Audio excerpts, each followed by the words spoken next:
네, 지금 제가 말씀드리는 것은 아까 처음에 말씀드렸던 것처럼 역사라는 것을 우리가 일반적으로 뭐 예를 들어 고대라든가 중세라든가 근대라든가 어떤 그런 개념으로 시대 구분을 많이 했었는데, 그런 것들을 결정하는 어떤 하나의 사건이라든가 현상이라는 것이 주로 이제 유럽에서 일어났던 것들이기 때문에 유럽 중심적인 많은 그런 어떤 경향들을 가지고 있다라는 비판이 실제로는 역사학계에서 굉장히 많이 있었고요.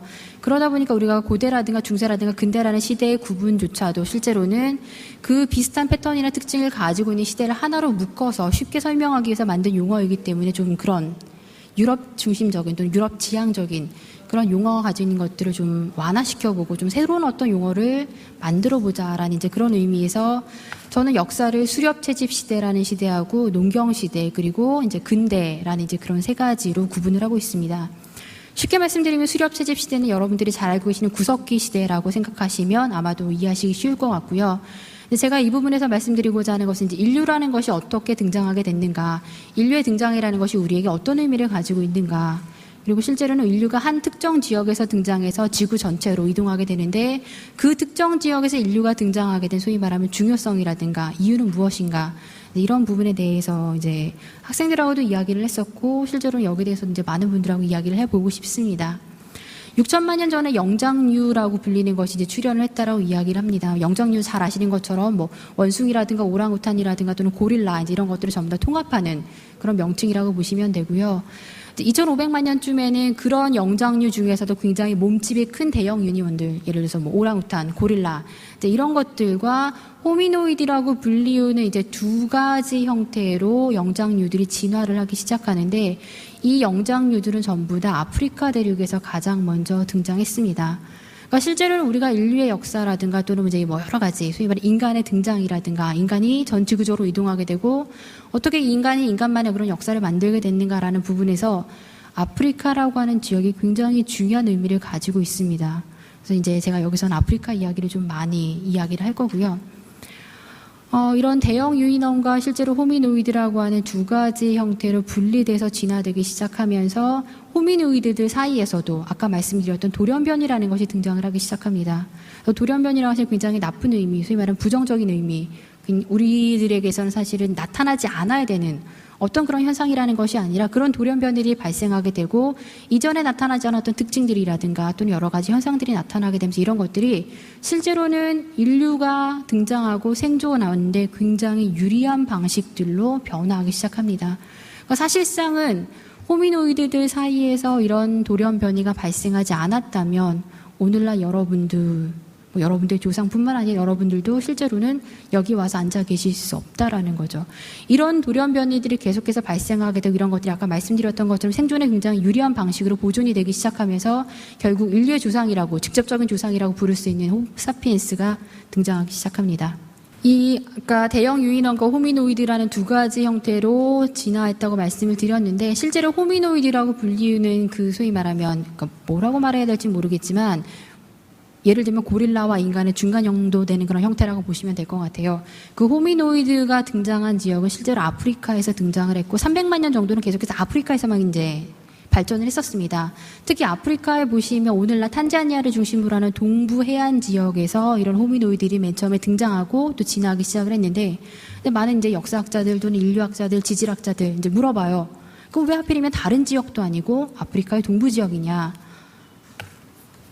일반적으로 아프리카 동부 지역을 잘 보시게 되면 여기 보시는 지도에 보시는 바로 저 지역입니다. 이제 실제로는 강을 끼고 있고요. 강을 중심으로 했을 때에는 굉장히 다양한 형태의 자연적인 조건, 특히 기후라고 하는 것이 굉장히 여러 가지 형태의 기후 조건들이 존재한다는 것을 알 수 있는데, 이 지역 같은 경우에 대륙 지각판이 끊임없이 이동하고 끊임없이 균열을 일으키게 되고 그러다 보니까 여러 가지 형태의 자연환경의 변화라는 것이 발생하기 시작을 합니다.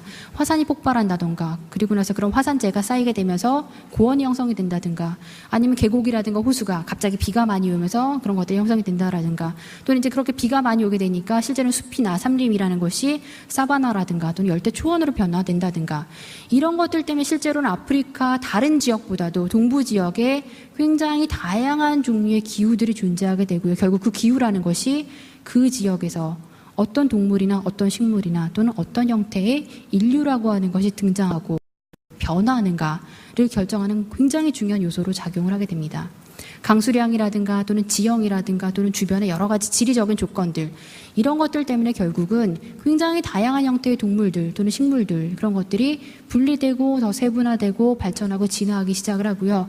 그러다 보니까 하필이면 다른 지역도 아니고 결국 아프리카의 동부라고 하는 지역이 여러 가지 형태의 동물이나 식물이나 더 나아가서 인류의 발전과 진화라는 것이 나타낸 가장 최적의 환경이라는 것을 조성하게 됩니다. 그러니까 결국 아프리카 동부에서 왜 하필이면 다른 지역도 아니고 아시아도 아니고 유럽도 아니고 아메리카도 아니고 왜 하필이면 아프리카 동부 지역에서 그러면 인류라는 것이 등장하고 발전하기 시작했는가? 그러니까 그 아프리카 동부 지역이 가지고 있는 여러 가지 지리적인 환경들, 특히 기후 조건이라는 것이 결국 인류가 거기서 등장하고 발전하는 굉장히 중요한 역할을 담당했다라고 말씀을 드렸고요. 그러다 보니까 인류라고 하는 것이 발전하고 진화하는 데 있어서 기후는 굉장히 중요한 영향을 미칩니다. 물론 이제 많은 역사학자들도 역사의 여러 가지 소위 말하면 현상들을 이야기할 때 기후적인 요인들을 이야기를 해요. 굉장히 오랫동안 우리는 한대의 기후에 살고 있는 사람들이 열대라든가 아열대에 살고 있는 사람들의 문화라든가 문명을 지배해왔다.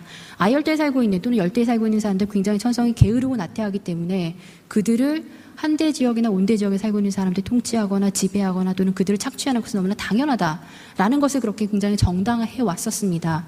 근데 이런 것들을 보시기에는 실제로는 인류의 맨 처음의 시작이라든가 인류의 기원이라든가 인류가 좀 더 복잡하고 나름대로 어떤 소위 말하면 세련화된 그런 어떤 수준의 문화적인 양식이라든가 생활 패턴을 가지게 되는 지역은 바로 아프리카에서부터 시작됐던 것을 보실 수 있고요. 그렇기 때문에 따뜻한 기후, 특히나 굉장히 다양한 형태의 어떤 기후대가 존재한다라고 하는 것이 인류가 진화하는 데 있어서 굉장히 중요한 역할을 담당했던 것은 분명합니다. 지구가 오늘날과 굉장히 유사한, 아까 말씀드렸던 것처럼 변화하지 않는다는 것이 아니라 실제로는 변화를 하되 오늘날과 굉장히 유사한 어떤 정도의 변화를 하게 된 것은 약 200만 년 전부터라고 이야기를 하고 있습니다. 그러니까 이 200만 년 전부터 소위 말하면 뭐 지진이라든가 화산이라든가 뭐 대륙의 이동이라든가 또는 이산화탄소의 배출량이라든가 산소의 배출량, 이런 것들을 통해서 지구가 이전보다 변화하는 일종의 폭이라든가 또는 그 정도라는 것이 많이 완화되기 시작했고요. 그러다 보니까 변화는 하지만 지속적이고 뭔가 안정적인 어떤 주변 환경이라는 것을 만들어 나갈 수 있게 됩니다.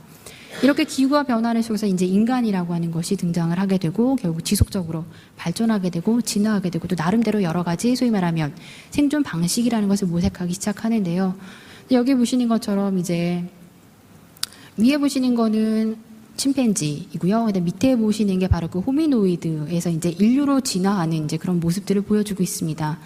일반적으로 우리가 뭐 두 발로 걸어서 다니는, 그러니까 인간과 오랑우탄이나 침팬지와의 어떤 차이라고 하는 것이 일단 인간은 두 발로 똑바로 서서 걷기 때문에 실제로는 두 손을 굉장히 자유롭게 사용할 수 있다. 이 두 손이라는 것이 가지고 있는 굉장히 여러 가지 상징적인 의미가 있다라는 거죠. 더 많은 음식들을 채취하게 되고 실제로는 뭐 새끼라 그러죠. 자신들이 낳았던 그런 아이들을 안을 수 있게 되고 실제로 이렇게 손을라는 것을 굉장히 자유롭게 활용하게 되면서 인간이 동물과 특히 오랑우탄이나 침팬지나 고릴라와 굉장히 다른 어떤 생활 습관을 가지게 된다고 이야기를 하게 되는데, 그렇기 때문에 이제 직립보행한다는 것이 실제로는 뭐 인류의 역사 그리고 인간이 과연 어떤 존재인가, 왜 인간이 실제로는 오랑우탄이나 고릴라나 침팬지와는 다른 어떤 하나의 특별한 종이 되고 결국은 지구 전체를 지배하는 어떤 하나의 종이 되는가라는 부분에서 굉장히 중요한 역할을 담당한다고 보시면 되고요. 그러다 보니까 이제 직립보행이라는 것이 인간의 역사 또는 인간의 특징에 있어서 굉장히 중요한 부분으로 설명이 되고 있습니다. 직립보행하는 인간, 소위 말하면 호미노이들 또는 유인원들 중에서 가장 오래되었다, 가장 먼저 나타났다고 이야기하는 건 바로 이제 오스트랄로피테쿠스입니다. 요새는 어떻게 가르치시는지 모르겠습니다만 제가 예전에 뭐 세계사라든가 이런 거 배울 때는 오스트랄로피테쿠스가 맨 처음에 등장을 했다가 뭐 호모 에렉투스가 등장하고 그 다음에 예를 호모 사피엔스가 등장하는, 소위 말하면 그 사이에 어떤 뭐라 그럴까요, 공종기라든가 겹치는 부분이 없는 것처럼 저는 항상 그렇게 배워왔었는데 실제로는 그렇지 않다라는 거죠. 그러니까 오스트랄로피테쿠스가 발전해가지고 호모 하빌리스가 되고 호모 하빌리스가 발전해서 호모 에렉투스가 되고 호모 에렉투스가 결정적으로 호모 사피엔스가 되는 것이 아니라 이 사이에는 굉장히 많은 어떤 소위 말하면 오버랩되는 부분들이 있고 서로 비슷한 특징들을 가진 종들이 분명히 존재한다라는 것이고요.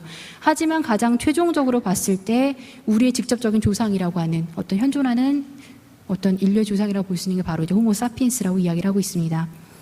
50만 년 전까지만 하더라도 굉장히 여러 가지 형태의 오스트랄로피테쿠스들이 공존을 했었어요. 특히 아프리카의 동부와 남부 지역을 중심으로 굉장히 여러 가지 형태의 오스트랄로피테쿠스들이 존재하다가 이런 것들이 결국은 나중에 나타나게 된 거예요. 좀 더 진화하게 되고 좀 더 새로운 방식으로 자신들의 삶을 모색하고 또 변화시키는 그런 여러 가지 다양한 종의 소위 말하면 인류들이 등장을 하기 시작합니다. 180만 년 전에 호모 에렉투스가 등장했다고 이야기를 하는데, 호모 에렉투스는 이제 두 손을 자유롭게 쓰는, 소위 말하면 이제 네 발로부터 걸어 다니다가 두 손을 자유롭게 쓰게 되면서 더 많은 일을 할 수 있게 되고, 그 손의 어떤 소위 말하면 활용이라는 것이 기본적으로는 동물과, 특히 네 발로 기어 다니는 동물과 인간이라는 것을 굉장히 뚜렷하게 구별시켜준 어떤 하나의 특징이 되고 있습니다. 또 하나 호모 에렉투스의 특징 중에 하나는 이제 도구를 사용한다라는 것이, 도구의 사용이라는 결국은 아까 손의 자유로운 손의 활용과도 맞물려 있는 것이고요. 또 하나는 불을 사용하기 시작합니다. 이때의 불이라는 것은 인간이 굉장히 머리가 좋아서 자생적으로 불을 만드는 것이 아니라 화산이라든가 또는 소행성의 충돌이라든가 이런 여러 가지 자연환경 부로부터 얻은, 소위 말하면 굉장히 자연 발생적으로 얻은 불이라는 것을 처음에 가져와서 그런 것들을 보존하고 결국 나중에 스스로 불을 만들게 되는, 어떻게 하면 불이라는 것이 만들어지는가라는 것을 연구하기 시작을 하는 것이고요. 도구와 불을 사용하게 되면서 이제 호모 에렉투스가 이전의 다른 어떤 소위 말하면 유인원들과도 굉장히 뚜렷하게 구별되는 특징들을 가지기 시작합니다. 그 중에 하나가 자신들보다 몸집이 훨씬 더 큰 대형 포유류들을 포획하는 것이라는 것이고요. 실제로는 자신보다 몸집이 큰 사냥감을 포획하기 위해서는 여러 가지 전제 조건들이 필요해요. 그 중에 하나가 굉장히 정밀한 도구를 사용해야 된다. 예를 들어 손으로만 우리가 호랑이라든가 매머드라든가 코끼리라든가 이런 거 잡을 수 없는 것처럼, 실제로는 큰 사냥감을 포획한다라는 그 자체라는 것은 훨씬 더 날카롭고 훨씬 더 치명적인 어떤 그런 도구를 만들어 쓸 수 있다. 결국 그만큼 호모 에렉투스의 소위 말하면 뇌 용량이 발전했다든가 그들이 생각하는 사고 방식에 굉장히 획기적인 변화가 있었다는 것을 의미하는 것이고요. 또 하나는 이제 사냥감의 부피가 굉장히 커요. 실제로는 사냥할 때도 그렇고 그런 사냥감을 가지고 돌아왔을 때에도 혼자만의 힘으로 한다는 것은 굉장히 불가능하다라는 거죠. 그렇기 때문에 자신뿐만 아니라 자신의 주변에 여러 사람들과의 소위 말하면 사회적인 협동이라는 것이 전제 조건이 되어야 된다라고 설명을 하고 있습니다. 실제로는 도구를 사용한다는 것 또는 불을 사용한다는 것, 그리고 자신의 몸집보다 더 큰 사냥감을 포획할 수 있다는 것은 결국 인류가 예전에는 굉장히 유인원들과 비슷한 어떤 생활 수준이라든가 어떤 생활의 그런 패턴들을 가지고 있다가 점차 굉장히 독창적이고 독특한, 그렇기 때문에 결국 인간만이 가지고 있는 어떤 독자적인 생활 방식이라는 것을 발전시켜 나간 어떤 하나의 과정이라고 볼 수 있습니다. 이 시기에는 호모 에렉투스가 이제 여러 지역으로 이제 건너가기 시작했다라고 이야기를 하고 있습니다. 그래서 아프리카에서는 계속해서 호모 에렉투스들이 계속 남아있어요. 그래서 그 사람들이 자신들 나름대로 여러 가지 삶의 방식이라든가 또는 여러 가지 형태의 돌연변이라든가 이런 것들을 거치게 되면서 호모 사피엔스로 진화를 하기 시작을 하고요. 그 다음에 유럽으로 건너간 호모 에렉투스들을 우리가 보통 네안데르탈인이라고 부르고 있습니다. 그리고 이제 아시아, 특히 이제 중국이라든가 이런 지로 건너온 사람들에 대해서는 자바 유인원이라는 이름으로 부르기도 하고요. 이런 사람들이 실제로는 서로 다른 지역에 살고 있지만 굉장히 비슷한 어떤, 그러니까 호모 에렉투스라고 불리우는 그 인류 집단이 가지고 있는 굉장히 보편적이고 굉장히 공동적인 어떤 그런 특징들을 가지고 있는 것을 볼 수 있습니다. 그래서 네안데르탈인 같은 경우에는 주로 유럽이라든가 지중해 지역으로 많이 이동을 했었고요.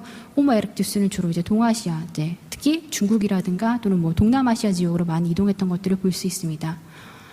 이 시기에 네안데르탈인이나 호모 에렉투스가 유럽이라든가 지중해라든가 또는 동아시아 같은 지역으로 이주하게 된 가장 큰 원인 중에 하나는요, 먹을 것을 찾기 위해서, 실제로는 자신이 살고 있는 주변 환경으로부터 이제 먹을 것을 수렵이라든가 채집의 형태를 통해서 먹을 것을 얻게 되는데, 그런 것들이